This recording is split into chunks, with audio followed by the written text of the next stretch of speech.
Le chevalier sans armure de Nikos Ligéros. Chapitre 11. État de siège. La rencontre avec le juif et le russe s'était produite au cours de l'une de ces nuits blanches que l'humanité avait fini par nommer pogrom. Ils s'étaient amis de longue date et l'irrationalité de la masse n'avait pu briser cette relation. Ils s'étaient enfuis ensemble pour rejoindre le maître du temps à Vienne. C'était là que pour la première fois ils avaient pu lui adresser la parole, même si ce n'était pas exactement cela, puisque le chevalier sans armure ne communiquait qu'en pensée. Il était là-bas pour aider les hommes à tenir le premier siège. Il savait que ce n'était que le début, et qu'il faudrait certainement venir une seconde fois pour achever la bête. Cependant, c'était aussi un travail de préparation mentale pour ses disciples. Ils devaient apprendre l'art de la guerre, car ils ne connaissaient que celui du combat. Et cette fois, une bataille ne suffisait plus pour repousser l'ennemi. Il fallait une stratégie d'ensemble. Mais aucune civilisation n'était prête pour cela. Il fallait apprendre à devenir un combattant, comme on devait apprendre à devenir homme.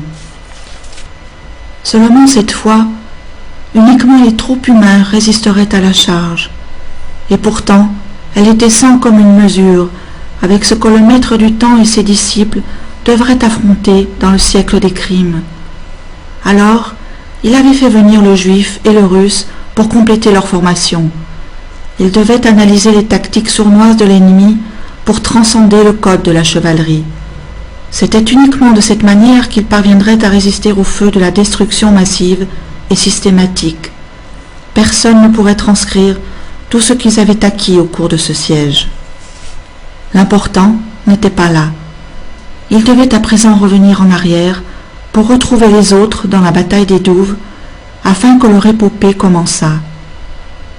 Le maître resta à Vienne pour le second siège.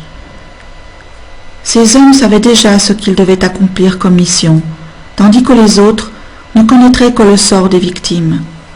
Combien d'innocents pour un seul barbare? Combien de justes pour un seul acte? Personne n'osait faire le décompte. Seul le maître du temps, à l'instar d'une véritable machine de guerre, ne cessait de mettre un nom sur chaque victime. C'était une nécessité pour la mémoire.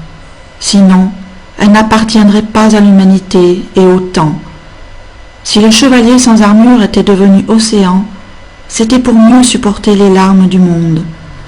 Si le maître du temps ne regardait pas l'espace, c'était pour mieux voir l'humanité. Au-delà des limites de chaque société, il ne contemplait que l'horizon, car il savait que c'était là-bas que se trouvait le sens de sa mort.